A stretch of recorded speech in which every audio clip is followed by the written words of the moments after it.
Hi everyone, we are from Banja Luka. The world ആയിട്ടുള്ള student ആണ് സഹല ഇരിഞ്ഞാലക്കുടയിൽ നിന്നാണ്. ഈ കുട്ടിയുടെ പാരൻസിന്റെ റിവ്യൂസ് ഒക്കെ അത്യാവശ്യം അധികം ആൾക്കാർ കണ്ടിട്ടുണ്ട്. എല്ലാ പാരൻസിനെ പോലെ തന്നെ ആളുടെ പാരൻസിനും ഭയങ്കര വെറിയായിരുന്നു. ഒറ്റയ്ക്ക് ഒരു പെൺകുട്ടീനെ ഒരു ആയത്തോട്ട് വിടുന്നു, അതേപോലെ എന്തായിരിക്കും എഡ്യൂക്കേഷൻ, അക്കോമഡേഷൻ എവിടെയായിരിക്കും, ഇങ്ങനെയുള്ള എല്ലാ വെറീസും ഒക്കെ ഈ പാരൻസിനുണ്ടായിരുന്നു. എന്തായാലും ഹായ് സഹൃദ, കുറച്ച് കാലം നമുക്ക് നേരിട്ട് ചോദിക്കാം. How are you? ഓക്കെ. ഞാൻ നാട്ടില് പാരന്റ്സിനെ കണ്ടിട്ടുണ്ട്, നമ്മുടെ വീട്ടിൽ വന്നിട്ടുണ്ട്. ഞാൻ അവരൊക്കെ ഒരുപാട് സംസാരിച്ചിട്ടുണ്ട്. അവർക്ക് ഒരുപാട് കൺസേൺ ഉണ്ടായിരുന്നു പോലത്തിന് മുമ്പ്. ഏത് കൺട്രി അല്ലെങ്കിൽ എഡ്യൂക്കേഷൻ എങ്ങനെ, ഈ ഡിഗ്രിയുടെ ബാക്കിയുള്ള റെക്കമെൻഡേഷൻസ് എങ്ങനെ, ഇങ്ങനെയുള്ള സാധാരണ പാരന്റ്സിന് ഉണ്ടാവുന്ന അത്രയും കൺസേൺസ് അവർക്കുണ്ടായിരുന്നു. സോ ഇപ്പോ അവരുടെ എന്താണ് അവരുടെ ഒരു വിട്ടതിന് ശേഷമുള്ള അവരുടെ ഒരു സാറ്റിസ്ഫാക്ഷൻ എന്താണ്? വളരെ സാറ്റിസ്ഫൈഡ് ആണ്. കാരണം എന്താ, ഞാനിവിടെ വന്നു കഴിഞ്ഞിട്ട് എല്ലാം സാറ് പറഞ്ഞ പോലെ തന്നെ എന്താ സേഫ് ആണ്, പിന്നെ എല്ലാവരും ഫ്രണ്ട്ലി ആണ്. അപ്പോൾ സേഫ് ആണെന്ന് പറഞ്ഞാൽ പിന്നെ തന്നെ നമ്മുടെ പാരൻസ് ഓക്കെ ആണ്. ഓവറോൾ ബോസ്നിയ എന്ന് പറയുന്നത് ആക്ച്വലി ഒരു ഹിഡൻ ജെമാണ്. നാട്ടിലായാലും ഇവിടുത്തെ റിയൽ ഓപ്പർച്യൂണിറ്റീസോ യൂണിവേഴ്സിറ്റി റാങ്കിങ്ങിനെ കുറിച്ചൊന്നും കൂടുതലധികം ആൾക്കാർക്ക് അറിയില്ല. കാരണം കുറവ് സ്റ്റുഡൻസ് ആണ് നാട്ടിൽ നിന്ന് ഇതുവരെ വന്നേക്കുന്നത്.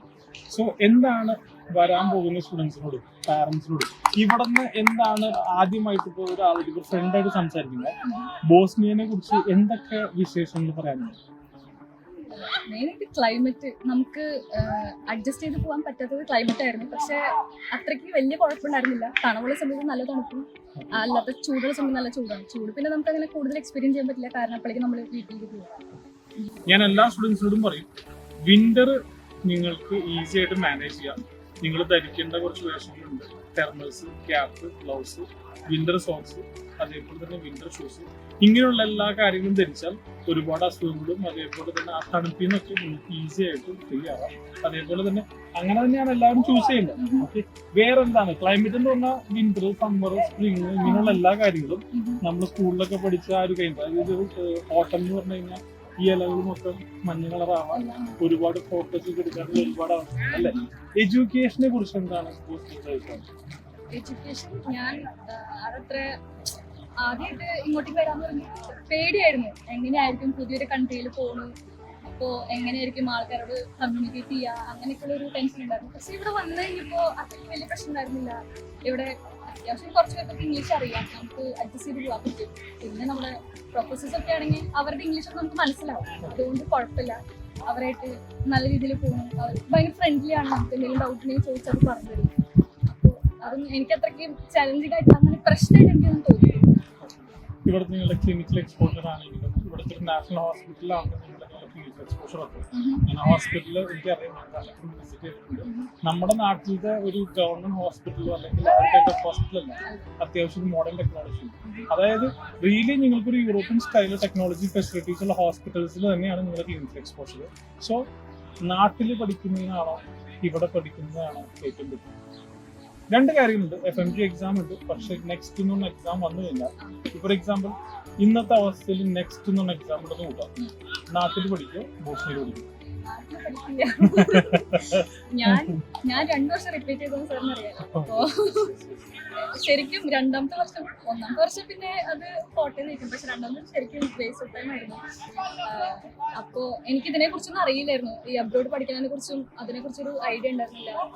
സാർ ഇങ്ങനെ എനിക്കൊരു കോണ്ടാക്ട് വന്നപ്പോഴാണ് പിന്നെ അതിനെക്കുറിച്ച് കൂടുതൽ അറിഞ്ഞതും. പിന്നെ സാർ വീട്ടിൽ വന്ന് പേഴ്സണലായിട്ട് വന്ന് സംസാരിച്ചപ്പോഴാണ് വീട്ടിൽ മൈൻഡൊക്കെ ഞാൻ മാറ്റിയെടുത്ത് ഇങ്ങോട്ടേക്ക് വന്നത്. എന്തായാലും നന്നായിട്ട് തോന്നി. സെക്കൻഡ് സെമിസ്റ്ററിൽ ആണെന്ന് തോന്നുന്നു. നമുക്ക് കൂടുതൽ ഹോസ്പിറ്റലിൽ പോയി അവിടുത്തെ വർക്ക് അങ്ങനെ കാര്യങ്ങൾ. അതായത് എഡ്യൂക്കേഷന് പുറമെ ഇപ്പൊ ഞങ്ങള് ക്രിക്കറ്റ് കളിച്ചോണ്ടിരിക്കുകയാണ്, അതിനെല്ലാം ഞാൻ പെട്ടെന്ന് ഒരു ടെസ്റ്റ് എടുക്കാന്ന് വെച്ചിരിക്കുക. എഡ്യൂക്കേഷന് പുറമെ യൂണിവേഴ്സിറ്റി ഒരുപാട് പ്രോഗ്രാംസ്, ആക്ച്വലി ഇതൊരു ഹാപ്പനിങ് സിറ്റിയാണ് ബന്യാലുക്ക. അത് ഒരുപാട് കൾച്ചറൽ ഇവന്റ്സ്, യൂറോപ്പിൽ നിന്നൊക്കെ ഒരുപാട് ആൾക്കാർ ഇവിടെ പാർട്ടിസിപ്പേറ്റ് ചെയ്യാനും യൂണിവേഴ്സിറ്റി സൈഡിൽ ആണെങ്കിൽ പോലും നാഷണൽ ഇവന്റ്സിലൊക്കെ അവർ വളരെ ഒരു താല്പര്യം കൊടുക്കുന്ന യൂണിവേഴ്സിറ്റി. അങ്ങനെ എന്തെങ്കിലും പങ്കെടുക്കണ്ടോ?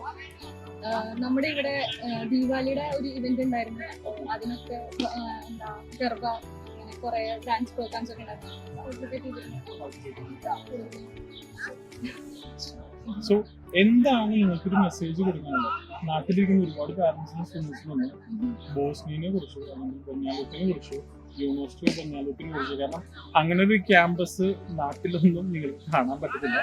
എന്തായാലും ഞാൻ ആ ക്യാമ്പസിന്റെ വീഡിയോസും അതിന്റെ സവിശേഷതകളൊക്കെ ഞാൻ കൂടുതൽ കാണിക്കാം.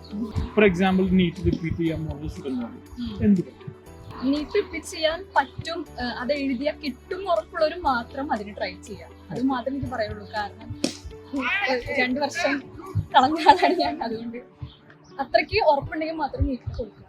അതേപോലെ ഒരുപാട് സഹൃദയന് മുമ്പ് നമ്മൾ ഉസ്ബെക്കിസ്ഥാൻ സംസാരിച്ചിരുന്നു, വേറെ ഒരുപാട് കൺട്രീസ് സംസാരിച്ചിരുന്നു. ഓക്കെ, എന്തായാലും ഞാൻ പറഞ്ഞതും സഹൃദ പറഞ്ഞതൊക്കെ ഏകദേശം, കാരണം അത് റിയലി ആ സിറ്റുവേഷനിലൂടെ പോയ ആൾക്കാർക്കും 2 കൊല്ലം കളഞ്ഞതുകൊണ്ടാണ് സഹൃദയ്ക്ക് ആ ഒരു എന്താണ് പോയ സമയത്തെ തിരിച്ചു പിടിക്കാൻ പറ്റാത്തൊരു വിഷമം തോന്നുന്നത്. കാരണം സഹൃദയ്ക്ക് ഇപ്പൊ 2 കൊല്ലം മുമ്പേ ഇവിടെ വന്നിരുന്നെങ്കിൽ ഇപ്പൊ ഓൾറെഡി 4th ഇയർ ആയാണ് അല്ലെ.